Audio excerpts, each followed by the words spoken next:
Welcome, everybody. It's time once again for the next chapter with Charlie Hedges as he explores turning the page on his life and yours. Hey, Charlie. Hey, Paul. So, what's up at OC Talk Radio today? Well, we're getting ready for the holidays, and we take our 1 week off, so we're looking forward to that between Christmas and New Year's, and launching again, not just in a new year, in a new decade. Oh, it is a new decade. Yeah. And I take 2 weeks off because I record on Wednesday, which is Christmas and New Year's Day. Right, so you're going to miss two. Yeah. So I have 2 weeks off. 2 weeks to reflect and get ready for the new decade. Yes.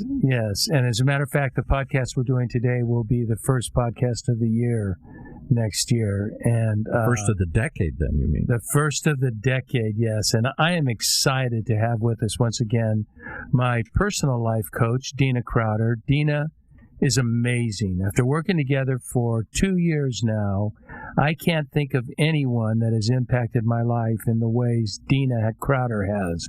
Her wisdom and insight truly equals that what I consider of sages, and I don't think it's an overstatement. Now, the last time Dena was on the show, we talked about dealing with our inner critic. Well, today we're taking sort of the opposite direction, and we're going to talk about our inner power and how our inner power craves purpose. I can't wait to get into this subject. And in fact, it was a topic of our last enormously impactful coaching session. I just have so much to learn from Dena. For those of you who don't know, Dena Crowder is a high-performance strategist and chief spiritual officer for creators and leaders. She has designed innovative programs for prison parolees, judges associations, CEOs, CNN heroes, Emmy and Grammy award winners, as well as executives for many organizations, the likes of which include Nike, Disney, Nestle, and Fox. Now, in addition, most recently, Dena had the rare honor to give a presentation at a TEDx conference that was so highly received that she received a standing ovation, which is really quite unusual. Her topic, naturally, was on power. In fact, Dena is on a mission to revolutionize the way the world understands and relates to power. Her aim is to redefine power so that we use it for good. Dena believes, now I love this, and I may repeat it, Dena believes that pure power is the capacity to directly influence and manage your life with wisdom and compassion. It is the capacity to directly influence and manage your life with wisdom and compassion. And in other words, it's all about power to, not power over. I love those ideas. So, Dena, welcome once again to the next chapter with Charlie. Charlie, hello. It's so good to be back. I feel like I'm back home. Yeah, you just have such an inviting voice. No wonder we can talk so much. It's just fun to hear you talk. Tell me now, you just did a TEDx experience. You were dressed. Boy, your clothes were. You'll have to. I know you've done posts on it, but people will have to see the outfit you wore, which was amazing, and your presentation was equally as good. Why don't you tell me a bit about that TEDx experience? Oh, thank you, Charlie. I have to share that the outfit was the result of a collaboration between myself and one of my clients. Is that incredible? That really is incredible, because it was a stunning outfit, and yet understated. It wasn't overstated by any means, but it was really, really good. Well, it's fascinating because the outfit or the style that you're talking about comes out of, as I said, a collaboration. And that collaboration between myself and this client, when I first began working with her a couple of years ago, was in education, and she still is. But we discovered that she had buried a passion for clothing, for fashion, for styling. And that in the course of us getting to know one another through me coaching her, she rediscovered, reawakened this passion, and it came out, Charlie, that she had gone to fashion college. I mean, had just forgotten about it. And forgotten about it. Yeah, basically, it just put it in the closet. And so part of her purpose, part of her inner power connection, turned out to be something she calls divine styling, which is working with leaders who have something positive to say to have their style or their outfit match the frequency of their message. And she teaches school at the same time. Yes, she's still a school teacher, and yet she's opened this consulting business on the side as an expression of her passion and an expression of her purposeful service. You know, that's so important. That's going to lead into our topic. You know, one thing I have to say, you are brilliant at helping people discover hidden talents or hidden areas of expertise or passions or desires that have been locked up for years, and you have a methodology that you use. It's not accidentally that you come up with these, that you help us discover these sorts of things. It is your talent. But I like that you spoke of her passion for design as resonating with her inner power. Mm. And so I want to say I so resonate with the truth that you put out, that inner power not only craves purpose. I love the verb crave, that inner power craves purpose. But I also believe that inner power cannot even function without purpose. Mm-hmm. It's not even truly functional. There's an aberration to it. A few days ago, you told me that purpose activates power. I like that. And to me, that's the reason power craves purpose, because it craves activation. Can you talk to me a bit about that? Because I think that's so important. It's like this. People are often looking for purpose. They're seeking it, and they feel lost without it. And you asked about the TEDx talk. That's one of the things I cover in the talk. I speak about the incredible research that has been done by leading experts in medicine, in psychiatry, in biobehavior, in psychology, that demonstrate when we don't feel we're contributing meaningfully, when we don't feel we're on purpose, our immune systems suffer, our physical bodies suffer, our psychological state suffers, and in fact our genetic patterns really replicate those same patterns that are seen with people who are enduring chronic adverse stress. Think about that for a moment. That means we're wired for purpose, and yet we're so often seeking it in a way that is detrimental and that doesn't lead us to connect to it, because we're looking for what I call the 10 Commandments. It's like the joke, a God walks into a bar and and you're just sitting in the bar, and this God says, hey, here's your manual, here's your 10 Commandments, and everything's mapped out for you, everything is decreed, the outcome is guaranteed. Why do we like that so much, that fantasy? Well, because it means we don't have to risk anything. It means we don't have to show up when we don't know exactly how things are going to go, when we don't know the outcome, when the terrain is uncertain. And, of course, that means we're not actually participating in living life. Those are dead person's fantasies, dead person's goals, to just be sitting around and some divine messenger comes down and hands you everything you need to know. That's why, as you took me through the archetypes, one of my archetypes was explorer, and which has to do with curiosity, and that is not sitting around and waiting, but exploring and searching and looking, and some kind of endeavor to find purpose, meaning, joy, expression, and receptivity, which I hope we talk about later. But we have to be open and receptive to sources, ideas, concepts, behaviors that have been taboo to us, and yet once we get into them, we discover how much they really mean to us. I'm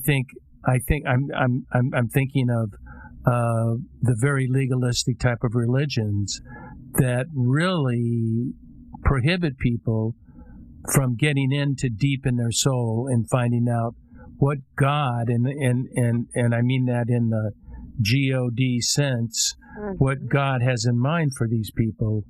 But you know what it reminds me of, Dena? It reminds me of education. You know, an infant is in an exploration style, and we begin with adolescence and move on to some sort of detailed, constructed education. But we never get out of that. We never move from childhood to adolescence, to where we're thinking on our own, to adulthood where we're behaving on our own, and mature adulthood where we're behaving wisely on our own. And we're stuck in what, I can't even remember the author's name. It ticks me off every time, but he talks about secondhand truths. We believe in secondhand truths that somebody else is telling us what our purpose is, what our meaning is, and this is what we need to be doing. And yet it negates all the passion, doesn't it? Well, absolutely, because we just talked about that idea that power craves purpose and power activates purpose. So let's go back to that.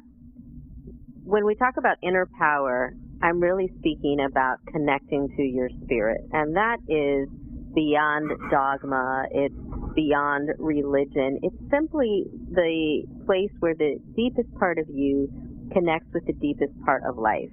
And when you're connected there, you feel alive. You feel connected with life, but also with the universe and with all of the other forms of life that are moving in and about us. When we're in that place, right, and we're connected to this inner power, it's like a buzz. And we do exactly what you just said. We begin something. We're open to the clues that life is sending us. And we put our feet on a path. And as we go along on this path, we get a clue that tells us to adjust. And so we go a little to the right. Oh, now we go a little to the left. Now we climb a mountain. Now we come down the mountain. We actually are engaged with living rather than sitting around and saying, I wish I knew my purpose. I wish I knew my purpose. That's not actually what's happening. What's actually happening is that we've straitjacketed our purpose, which you mentioned and alluded to when you're talking about how we're stuffing down passion. We're straitjacketing our purpose. It cannot be liberated enough to make itself really known to us because we have this too tight container in our minds of what our purpose needs to be. It needs to fit into the status quo. It needs to fit into the values we've been conditioned to accept. So the first question that we have to ask ourselves if we want to connect to this inner power and activate our purpose by taking a first step on a path is to ask ourselves, am I willing to practice radical defiance of what I've been told to value and prioritize? Great word. Defiance is a great word. Am I willing to say no to some of the things that our culture has said give us innate value? like an expensive pair of shoes or a handbag or a certain kind of salary. There's nothing wrong with those things, but are we pinning our innate value on those things? That's not the same thing. Are we confusing force for power? Exactly. Force and an external force. I believe it was Meister Eckhart talked about spirituality is more about subtraction than addition. Mm-hmm. It's about getting rid of those things, those secondhand beliefs that are running our lives, yet we are leading discontented and virtually purposeless lives. I know you're taking me through the 6 principles of power, and one of the principles was power requires connectivity. Is that not right? Yeah, that's the first one. Is it requires connection.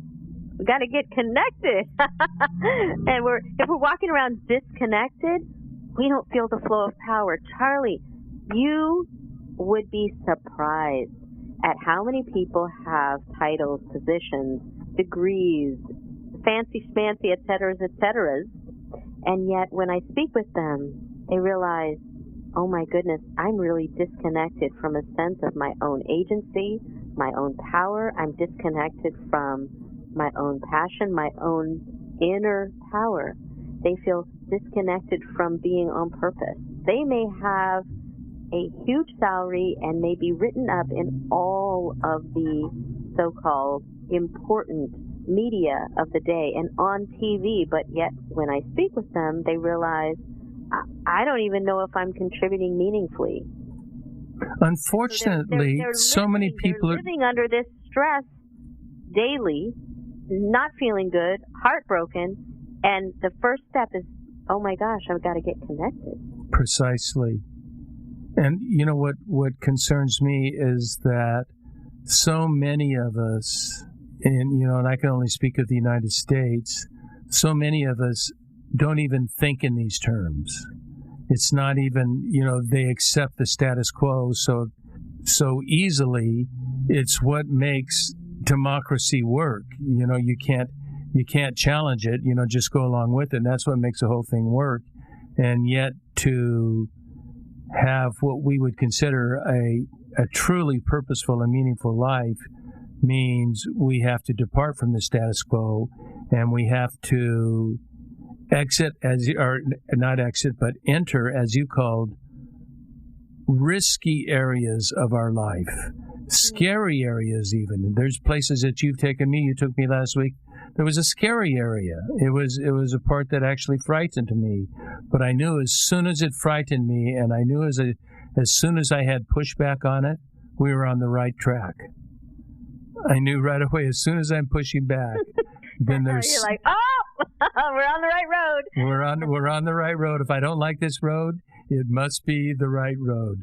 That's why Scott Peck called it the road less traveled, because the road more traveled is the easy road, the God coming in and handing you the 10 commandments of your life. This is instead God came in and handed you a template that says your life is what you choose it to be, and I believe in concert with the way I've created you, with the way you're DNA'd. You were created to do a broad spectrum of things. It's not very narrow, but it's a broad spectrum of things. So I really like, it was one of the questions that I had we were going to do later, but we're doing right now. And that is talking about the connection with the spirit.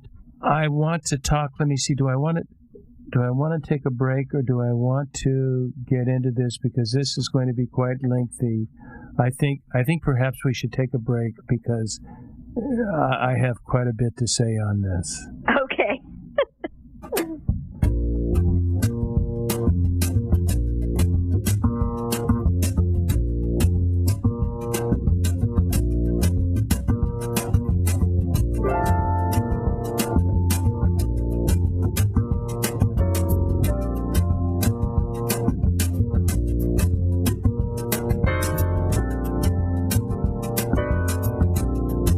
Hi there, this is Charlie Hedges. You're listening to The Next Chapter with Charlie and our very special guest, high performance consultant and chief spiritual guru of highly creative and productive people. And we are talking about power, and we're talking about inner power now, not necessarily power over situations and people, although it does apply, but inner power craves purpose. And we're talking that one of the things you need to do that is important is to connect with your spirit.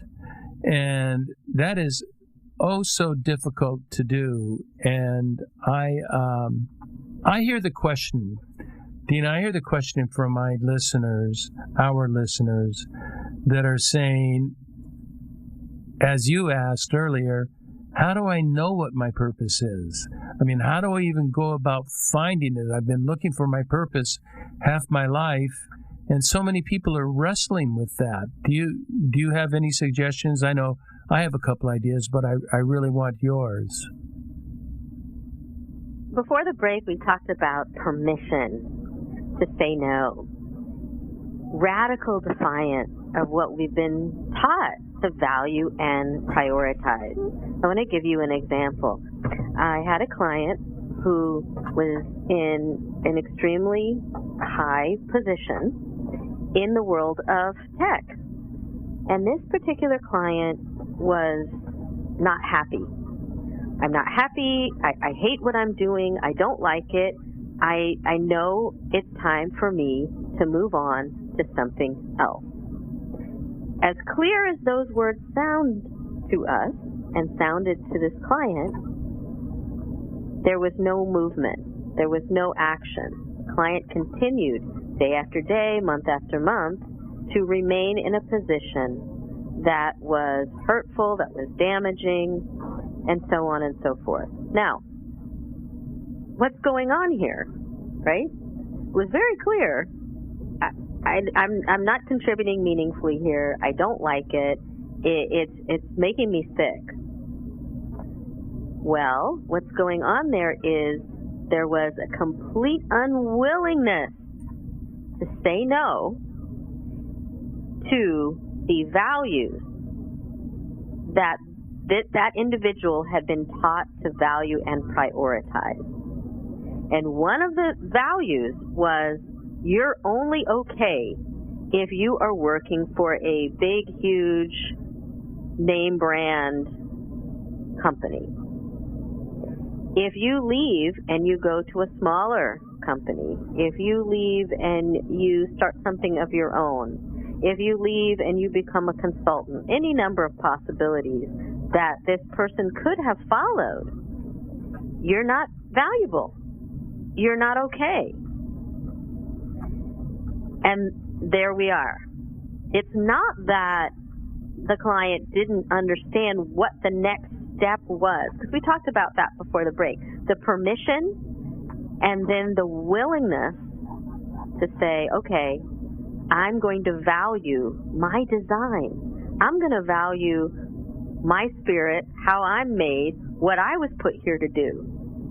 So the radical defiance to say no to what the old values is in relationship to our ego's defiance of why we were put here in the first place. So that client was saying, unconsciously of course, but this is what it boils down to, I'm paying lip service to purpose, but I really don't care as much about that as I care what other people think of me.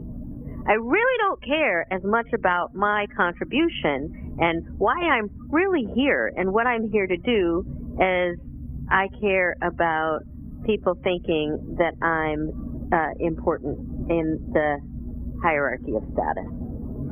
You know, I so agree with that. One thing I might suggest, instead of saying no to certain things, I have found it helpful to say,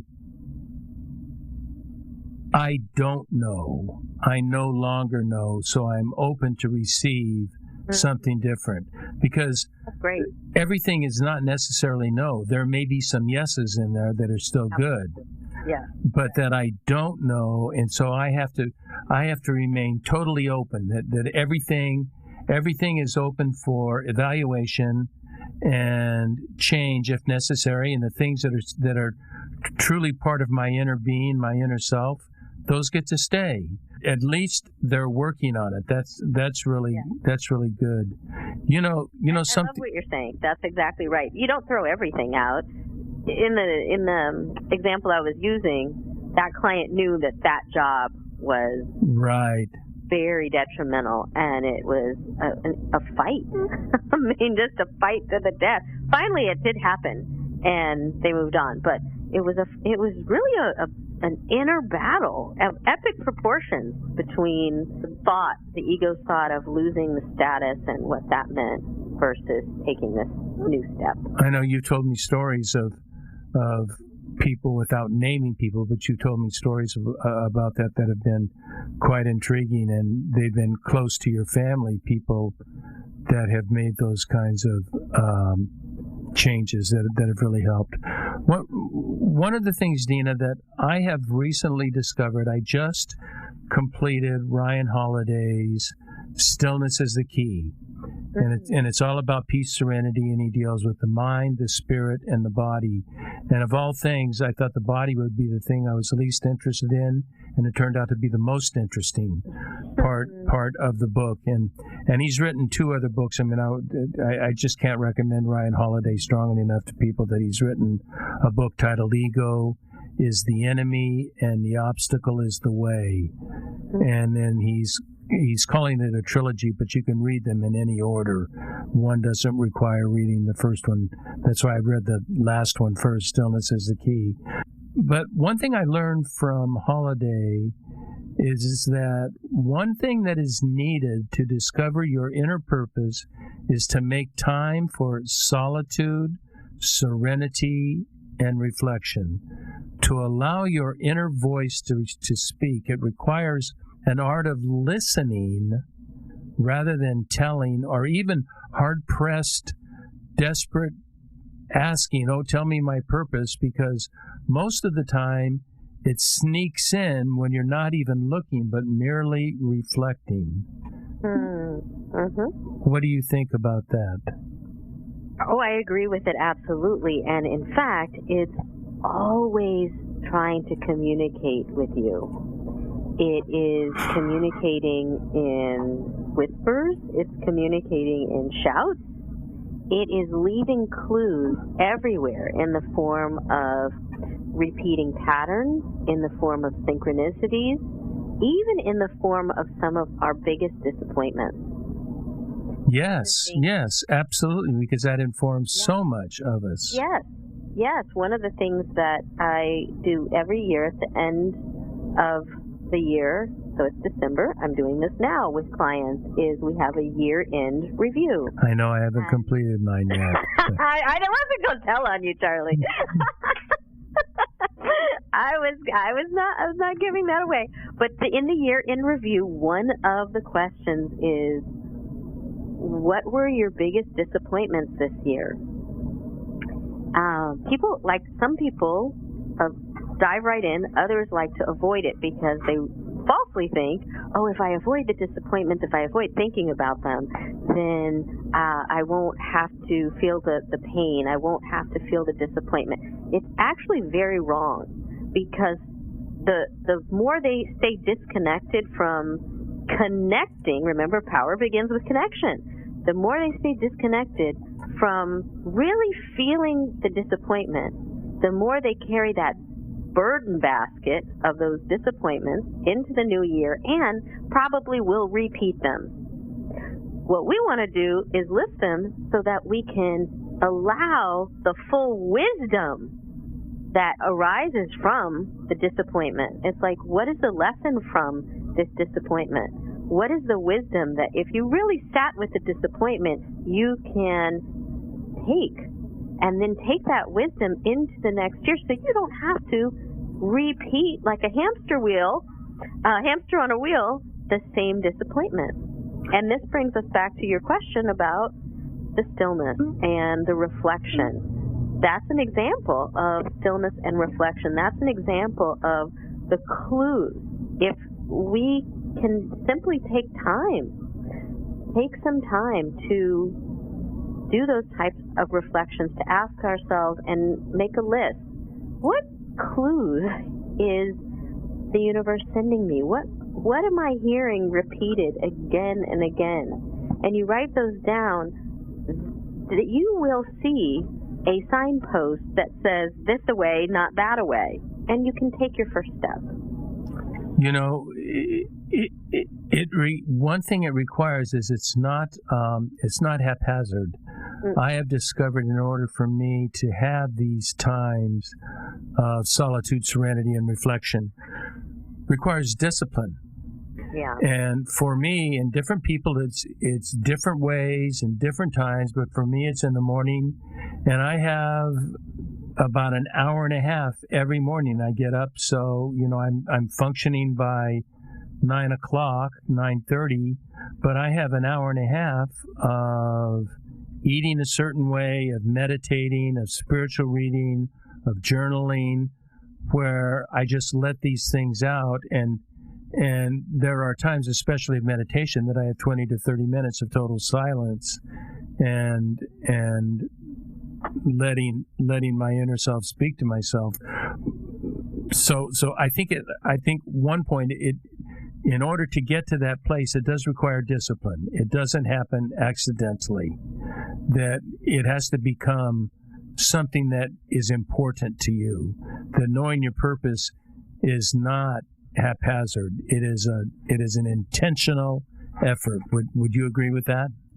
I agree. It is intentional. And one of the words that I like to offer people instead of discipline, which sometimes freaks people out, is devotion or even desire. Because when people think of discipline, they're, I can't, I don't, or they have these nightmares about nuns in school. Yeah. Right? And it's like, okay, well, what are you devoted to? What are you devoted to? Because when you can acknowledge and connect, there's our word again, so what it is that you're devoted to, then that can give you the oomph and the motivation to be consistent with whatever the practices are, and whatever the success structures are that are going to support you in taking the next step and the next step and evolving, accelerating, and moving higher. And when I say desire, it's the same. You could ask yourself, okay, well, devotion doesn't work for me and discipline doesn't work for me, but desire. Let me ask myself, what do I really desire? And not what anybody else wants for me. Not what somebody else, as you were saying, says I should be. But what do I desire? And when you can connect to that, you have an awakening of energy and of passion, and that can see you through. I have two important comments, and they're because you said you said many wonderful things there. One thing about discipline, I like devotion, but you know what words work for me? This is what works for me. I can't say it's going to work for anybody else. But instead of discipline, I develop a routine or a ritual. So it's not like a discipline like Jocko Willink, who's a highly decorated SEAL, one of the most highly decorated SEALs, said discipline is freedom. That is true, but discipline has such negative connotations to it. That's why, really successful people all have. I just read a piece on Winston Churchill, and he had his routines. His ritual, his day was ritually established, the way he lived his day. And look what Winston Churchill, he perhaps is the most accomplished person of the 20th century. I think he's certainly going to fit in the top 5. That's for truth. And then I wanted to say that, and then you talked about something else that I really think was important. I wanted to get onto, and you were talking about Do you recall what you were talking about in your second part? Yeah, both of us get brain dead on that. I don't know, but when you mentioned earlier about status quo and about democracy and even, society functioning because people accept their roles. And yet, you and I, Charlie, live in a country that was founded by people who had speaking about defiance, a radical defiance against the status quo of what governments before them had been. Absolutely. In Europe. Absolutely. And in fact, Jefferson said we've got to refresh. We've got to have a revolution every few years. And he was hoping that it didn't require bloodshed, but I think they had a very big understanding that we always have to be in this process of exploring, of being curious, and of asking, okay, what's my contribution now? How do things need to change? How do I need to update? Because they were updating everything that they'd been conditioned to value and prioritize. And they created this system. And that leads me to thinking of a thing I heard by comedian Seth Meyers. And he said, if Jefferson were to come back today, he'd hold up the Constitution and say, you mean you guys haven't added any shit in 200 years? You've left it the same way? Don't you know we were just thinking what was necessary then? Times have changed. It's time to review this, and I've always gotten a kick out of that. I want to change something that I'm not even sure that it exactly has to do with what we're talking about, but I think it's so important for me to tell a story about what impact solitude and serenity and reflection have come upon me.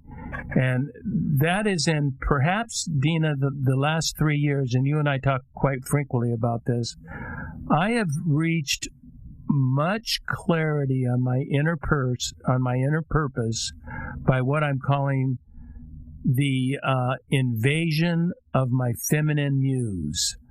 Some call it the divine feminine.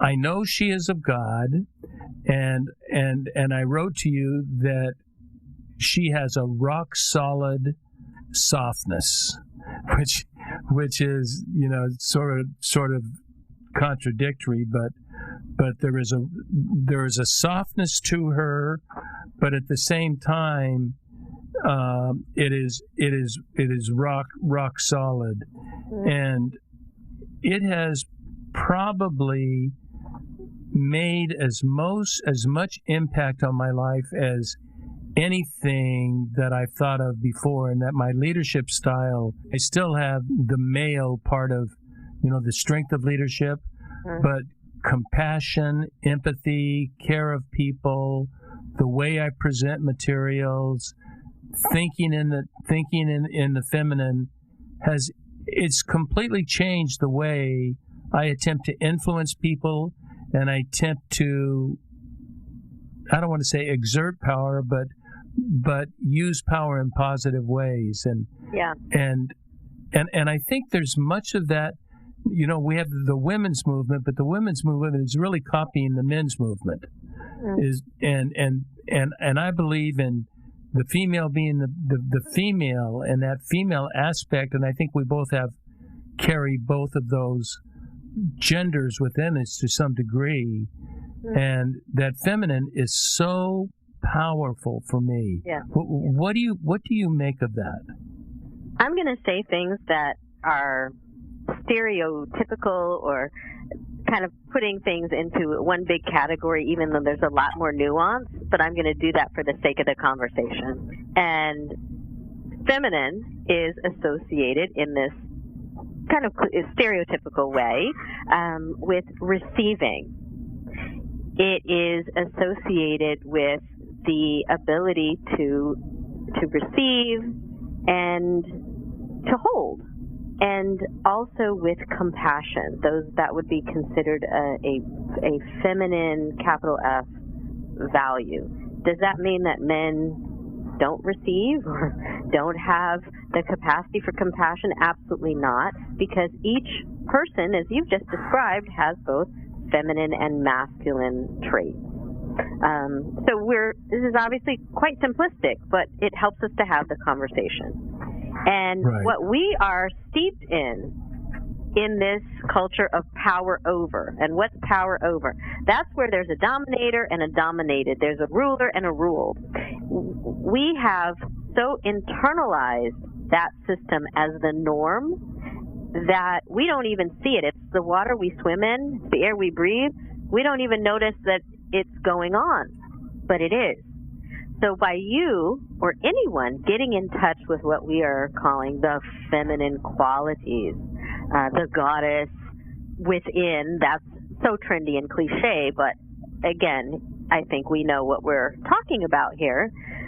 What then happens is there's an ability to step away from the automatic, habitual power over way of being, and to integrate these other things into our inner power system so that we actually are way more powerful than we were when we were simply practicing what we would call the masculine traits, which are doing. Yeah, doing and kind of external building and moving. Those are more of the masculine traits, and our culture of power over that has been distorted is functioning on a distorted masculine principle. And masculine that doesn't have compassion, that doesn't value wisdom. And what happens then is you lose engagement, empowerment. You lose people being excited about following a leader. If it's power over, it's just, I've got to do this to keep my job, or I've got to do this to do a task, rather than I'm part of the solution and my value as a human being is appreciated, and I'm getting to use my talents because they are appreciated. I don't have to hold them back. Yeah. Okay, there's one thing I think it's getting time to close. There is one thing I want to go back to that we talked way back, but okay, it's a big concern of mine, and that was where we were talking about disappointments of the year. Yeah. Do you know one of the difficulties that I can face with disappointments and failures is shame and embarrassment? And that is so difficult. No one who wants to go there. Right. You just don't want to go to that place, and yet it is a dark place that we enter the dark to see the light. That there is, as they say, light at the end of the tunnel. There's light coming out of the darkness there, but that shame and embarrassment is so critical to face, because there are times the things that I may do that I may consider shameful or embarrassing that are very important things for me to do, that they are actually okay in my set of values, but I'm listening to secondhand beliefs that get in the way. Yeah, well, it's been said that shame, and this is Brene Brown, who's quite popular right now, right. Even has a special on Netflix, talks about shame being the feeling or belief that who I am is bad and guilt is what I did was bad. So when we talking about making a mistake or doing something or not doing something and then saying, gosh, I feel ashamed, it's, in her understanding, some kind of flavor of who I am is bad, and that feels awful. But let me take that further. What I see is that when that whole thing is happening, what we do is we disconnect. Exactly. you think that who you are is bad, or sometimes even if it's guilt and you think, oh, what I did was so bad, you don't feel worthy of staying connected to your spirit. You don't feel worthy of having your purpose be clear, meaningful, because you've already judged yourself and sentenced yourself to this punishment of unworthiness. The connection being the first principle of power, the first thing that we have to attend to when we notice, I'm feeling really bad, I'm feeling like I messed up, I'm feeling like I made a mistake, I'm feeling ashamed, I'm feeling guilty. Oh, my first order of business is to connect. And however you do that, whether you connect through prayer, whether you connect through meditation, whether you have a buddy that you get into regular accountability with, that you help with each other's goals. All of these things work, but the thing is, you have to remember nothing works if you're not willing to get connected first. Boy, that is brilliant, and it means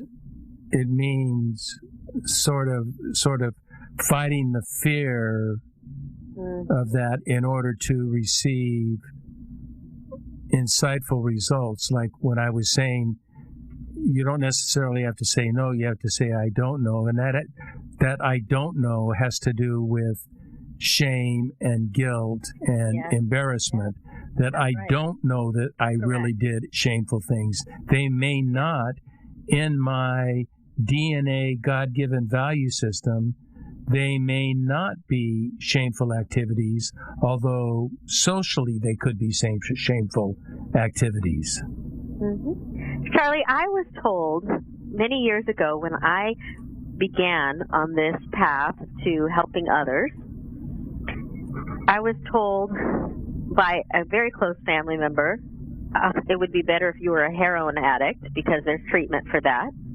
I was told by another very close family member, oh my God, this is just the most embarrassing thing ever. What do I tell my friends? I was mocked by another family member. I was told by someone who was interested in dating me that I would never ever succeed. I was told by someone else who was interested in dating me that I was a dangerous woman because I might be responsible for having women disagree with their husbands on certain ideas if I had them going into self-reflection. Right. And that's just the beginning of all of the beliefs that were thrown at me. And some of them did sting, and some of them did bring forth a feeling in me of internalizing, or an experience of internalizing some of the shame or the doubt. Is it really? And so I had to practice what I'm preaching with connection. Empowers us. It empowers us. And so we simply have to let go and offer those things up and then keep coming back to the point of connection again and again. And that connection is what drives us to our purpose. Yes. And our inner power is craving that purpose.